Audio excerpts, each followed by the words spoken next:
Bat & Son owner Aaron Schoenke has been doing damage control ever since David Frank audio came out exposing Aaron want half the Legend of the White Dragon budget. At $500,000, even a $500,000 budget, he wants $250,000, half.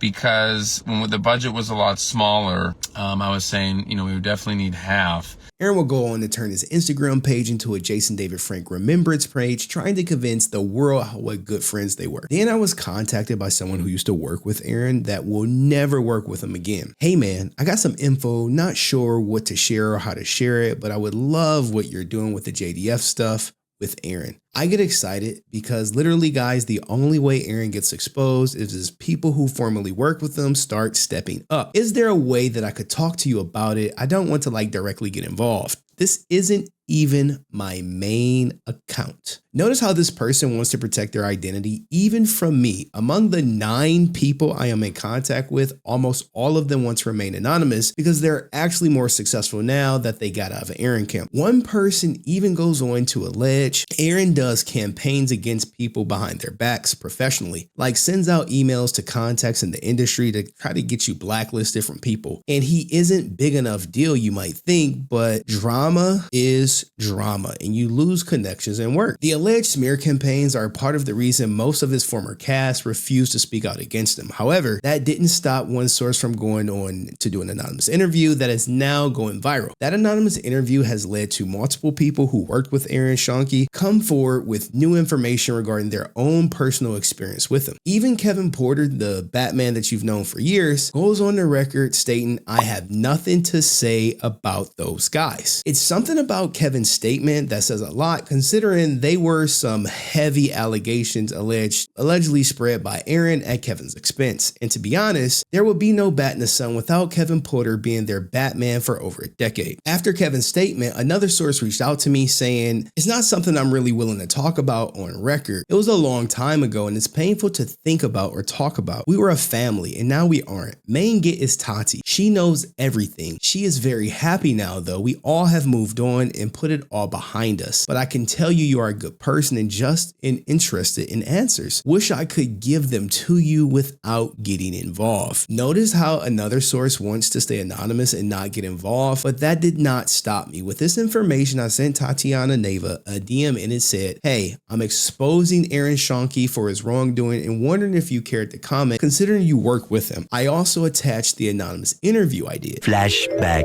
Now here's Tatiana. You may have seen her in some old beatdowns. And this is the person that I've been told by several people knows everything. But Tatiana's living her best life. Tatiana is like, "Henry, I don't got time to be fooling around with no B-level YouTube content creator." Lo and behold, Tatiana finally responded to my message. She starts, "Hello, I've heard about you already. I've been told you're trying to contact me. I've been sent a couple of your videos. I saw that Kevin Porter statement." Yo, at this point, I knew her in. She goes on to say, "You started quite a fuzz. A few people sent me your video recently. It's unprecedented." Bat & Son's very own Tatiana Neva has decided to go on record with me. She provided a statement on Aaron Schoenke, Kevin Porter, Sean Piccinino, and Bat & Son's longtime visual effects editor, Nikolai. But who is Tatiana Neva and why is she so important? Tatiana Neva was Bat & Son since 2014, first starring as Catwoman. She also played Elektra, Black Widow, Domino, Harley Quinn, Gamora, but her most popular character by far was Wonder Woman, which people often saw at conventions. What's up guys, thank you for tuning in into another of my videos. I finally got the pleasure to be the real Tatiana from Bat & Son. She's the best. Hey guys. Her contributions to Bat & Son was paramount as her characters generated over 30 million views on YouTube alone. Let's just say she is one of the pillars of Bat & Son along with Kevin Porter. But before we get into her statement, if you don't know her background, she was born in St. Petersburg, Russia, and started her modeling career at the age of 14. She was raised by a single mother, single parent, she says. It was a single mother who did all the work, along with her grandparents. She had a creative streak growing up as she tried so many things, didn't you? Photography, ballet, singing, ice skating, and any type of sports that you could join into. So she loves telling stories. So along with her other skills, she's decided to be an actress. She mainly focused on modeling, which caught the eye of casting directors and started booking acting jobs, which led her to the United States, according to her IMDb. I don't know how she met Aaron, but at some point their paths crossed, and I can only speculate in her fighting background and her stunning looks where he knew he needed her in a project to be successful. But let's get into her statement about him. To be honest, I don't even know what to say about this. It's a lot to process, and I'm not sure I feel comfortable commenting on the situation. I'm no longer working with Bat in the Sun, and I no longer associated with Aaron in any way. Haven't spoken to him in years, so I'm not privy to his recent dealings and don't know anything about his current situation. You probably know more than I do. On top of that, I don't feel comfortable getting involved in all this. I'm long moved on, and to quote Kevin Porter, I have nothing to say about that guy. Holy. Another person who's worked with Aaron for years has nothing to say about him. Not one good thing to say about him. Not even denying all the allegations out there made about him. And then I imagine if she saw some of the videos she were sent them, she had to watch them. You know, I'm starting to sense a pattern with those that used to work with him. I am really surprised considering, you know, like 3 years ago, she did do a live stream with him on his channel. Also, she was in the Legend of the White Dragon trailer, but she's not listed on the IMDb page for White Dragon. I can only imagine maybe she got cut out of it, you know? This is a stark comparison from her days with Bat in the Sun, where she only had good things to say about Aaron. And Schoenke. That is Ladies me. and gentlemen, Oh, director, writer, producer, actor, very talented, co-creator of Bat in the Sun. all those things are true. Now referring to him as that guy. Hell, hey, what did he do? Why is he that guy? Now, I sent out some feelers. I asked my anonymous sources. They said she was always getting injured on set, which I'm sure happened. Maybe she got tired of getting injured while filming with Aaron. What about you, Tatiana? What's the most fun experience? Most fun? Or your favorite, or whatever. My favorite. I don't know. I love all the beatdowns that we've done because it's new and different every time. But I'm gonna have to agree with Kevin. It gets rough out there, and you know, sometimes we get injured. But surprisingly, we, in a way, enjoy that because as we keep going, I guess it shows like the level of commitment and how much we love what we do, because nothing really stopped us so far. Fingers crossed. And sometimes I just, to the end of the day, I'm like, I feel like Wonder Woman. I wonder where my keys are and where my phone is. It's like I just held it like 5 minutes ago. I'm kidding. Okay. People joked about surviving a beatdown was real. Even Jason David Frank. Something you can see. I think a lot of people focus on with Power Rangers, we're picking things apart, but there's not, you can't take this apart. This is awesome. Awesome work. Good job, good team. You guys are, everybody did an awesome job. Actors and everyone, so. I want to get a shirt that says, I survived super powered beatdown. I'm going to make one. And you can't buy that shirt. That's true, guys. You only get it in film. You gotta earn it. You gotta earn it. So, Aaron said it himself. Beat downs will beat you down. Because on these sets, you have to act and do your own stunts. The big thing is like actors will come up, and stunt people come up, and even cosplayers will come up, and they're like, I want to be on the beatdown. And we're like, well, these people, they do stunts, they act, and it's a lot to endure. We always say a beatdown will beat you down. I mean, it's true. We all get beat up from these things. They get injured. I know Tatiana has a scar on her arm from doing it.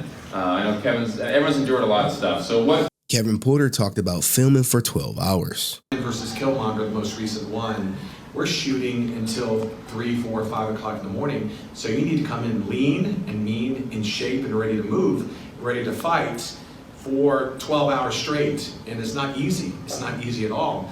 And let's not forget, Aaron will be paying you as little as possible if he didn't ask you to work for free, while he racks up thousands of dollars from YouTube, AdSense, and sponsorships, which I would be highly surprised if he shared any of that profit with the other cast members. But apparently there was a big injury that happened while filming Wolverine vs. Wonder Woman. The story I was told by one of my sources is that Wolverine accidentally stabbed her in the arm. Now, this is a story that Aaron, I guess, had confirmed at conventions, but from what my other sources told me, it was pretty bad, and Erin wanted to keep filming despite her gruesome injury. Hey, yo, what the? Filming it at the beach. Beaches usually have sand, so just walking on the sand, if you ever tried it, your feet are kind of like sliding whichever way they feel like. Doing martial arts is even more complicated, and you're not really grounded. You don't have a lot of balance going on. And my partner, like scene partner, Jonathan, he slipped as he was, moving toward me, and he's like a lot of muscle. In case if you guys have seen Wolverine, like this guy, like when he slips, like it's a lot of muscle, like a lot of weight, just like charging at you. And he was already kind of like in his like position to hit me, and I saw the 3 claws like flying at me, and I managed to block it with my with my leather bracer.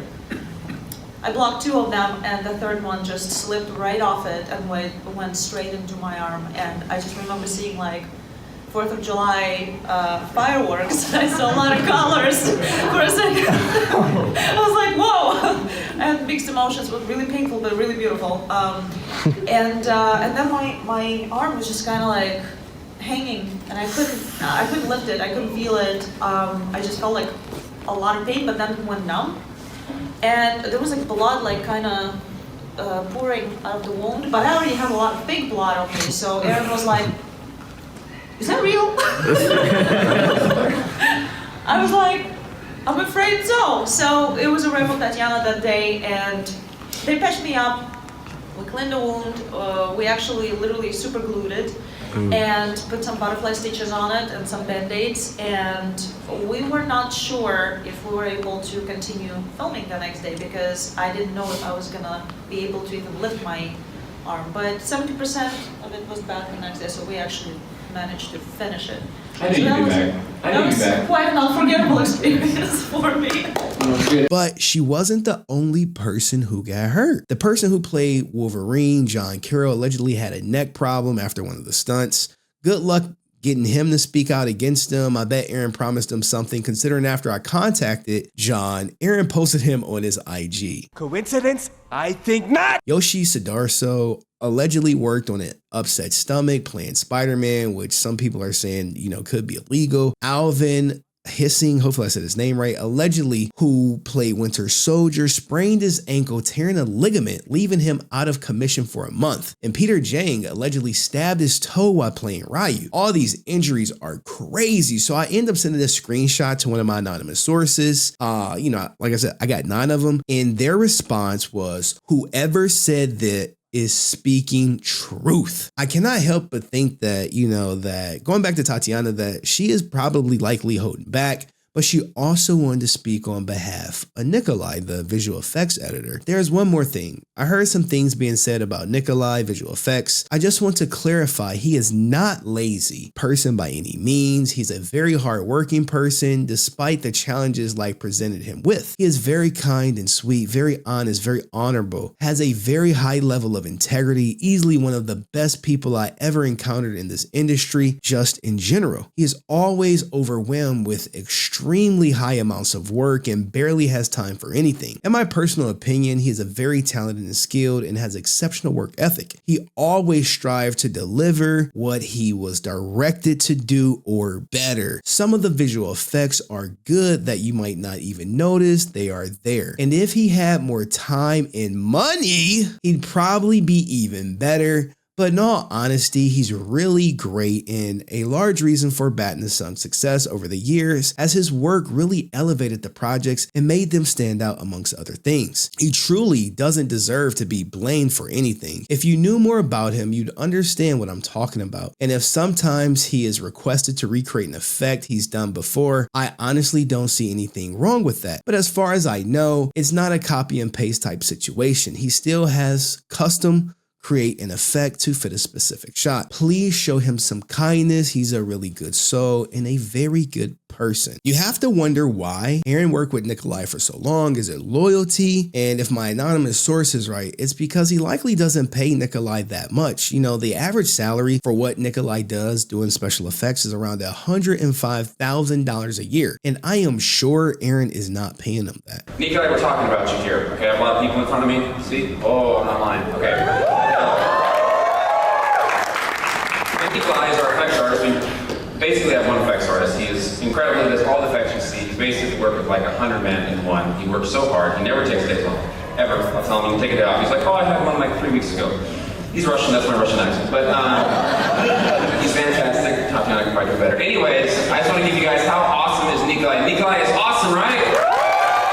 And I know some of the special effects have been reused, but like I said before, Aaron is ordering the special effects to be used. At this point, I thought the conversation with Tatiana was over until she requested a call to clear some things up. And it was a good phone call to clear some things up about Kevin Porter and Sean Piccinino. She had this specific statement to say about Kevin. Kevin Porter is without question the best live action Batman of all time. Unsurpassed, unmatched, he's absolutely brilliant in the role. It's like he actually becomes Batman the moment he puts the suit on. He nails every mannerism, every movement, every line with precision and presence. It's not just a performance, it's an embodiment. But to be fair, he's nailed every role I've ever seen him play. On top of his incredible talent, Kevin is one of the most committed and dedicated actors I've ever worked with on set. He gives 110% every single time, no matter what. And let's be real, the Batman suit is no easy thing to perform in. I've always had a deep level of professional respect for Kevin's acting abilities and the work ethic. Watching his work is inspiring, and working alongside him is a privilege. I can only imagine she wanted this statement to be shared, considering the rumor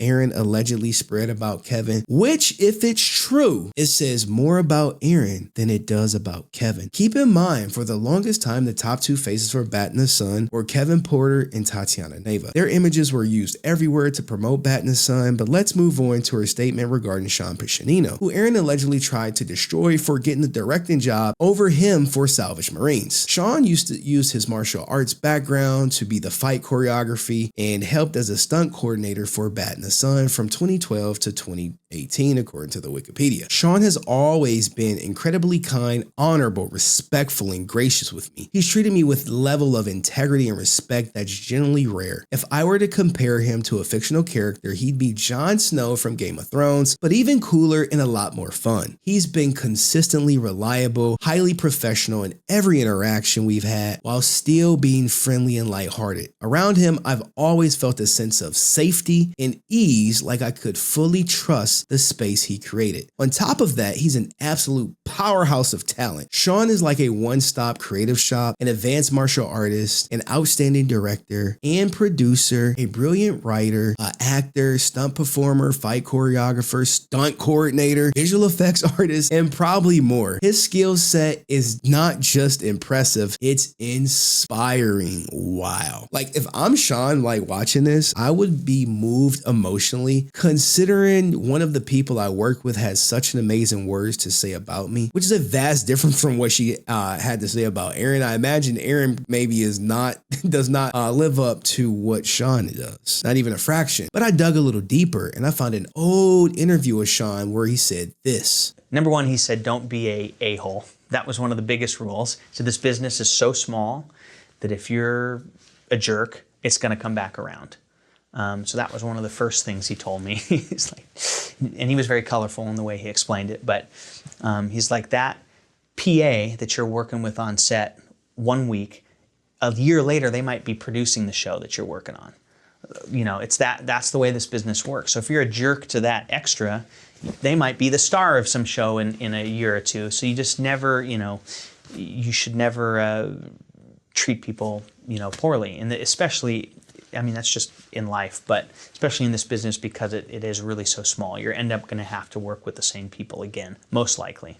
And Sean is 100% right. Look at where Sean is and look at where Aaron is now. A Sean cosign would undoubtedly help anyone's career. From all my 9 sources, everyone, person by person, has nothing but good things to say about Sean. Unlike Aaron, where my list of sources speaking out against him continues to grow and not one person has had anything genuinely nice to say about the guy so far. Even actor Gene Freeman said in my YouTube comment section, "You're doing a hell of a job. Sean is a good friend of mine. Keep up the good work." Aaron really did him dirty on that movie too. Jesus Christ, man. This Aaron guy behind the scenes sounds like a complete monster, and I'm absolutely getting sick of covering him. But Gene also said Aaron tried to get him to work for free in another comment. Thank goodness Gene stood on his principles, the fact that he had established rates, and pretty much told Aaron to go prey on someone without experience. With all the allegations coming up and fans now asking questions regarding them, good luck. Some fans have already shared that they've been blocked just for asking about him wanting half of the Legend of White Dragon budget. Well, not him personally, guys. Bat the Sun needed half, as if that's really any difference. Others have been blocked for asking what happened with Kevin Porter and all of the other Bat the Sun originals that will never work with him again. Aaron will 100% still try to throw shade at those that will never work with him again and say that they have questionable morals, which required him to cut ties as if he is some higher moral person. Literally, guys, like this guy is full of cap. He told one fan this: despite what the internet believes, he is a stickler about morals and ethics, okay? Look, guys, this is 100% not true, and it pissed off one of my sources because there was a specific production, I don't want to say which one because, it might be, it might give away my source's identity, that cost $5,000 to make. Aaron goes on to say that that same project cost $20,000 to make. Greed. Him fudging numbers for budgets have not been confirmed by one source, not 2 sources, but 3 different sources have said this. Even the original one that pointed out that Aaron allegedly tried to do to Kevin and Sean Piccinino. Aaron also said this about people who refused to work with him. A lot of people you mentioned above, I walked away from. I learned certain things I did not want in my life. I'm here to tell you guys that's 100% bullshit. He has given fans lip service instead of taking accountability for his actions of him trying to destroy the careers of those that helped build the foundation for Bat the Sun. Aaron Schoenke is the Haim Saban of content creation, where you will work with him and chances are he's going to pay you as little as possible and even try to sell you on working for free in exchange for exposure that he will give you that your career will never reap a reward from. Buyer beware. In the end, I want to thank Tatiana Neva for going on record with her statement, even if it was to say I have nothing to say about that guy. That speaks volumes considering how long she worked for him or with him, how much her image is solidified in the Bat the Sun history. I hope now with her coming forward, more people will come forward to be on the record to educate fans and maybe up and coming actors about their personal experience working with Aaron Schoenke. Please go follow Tatiana Neva, put Stay Resilient in her comment section, show her some love, and let her know that the Resilient Army fully supports her.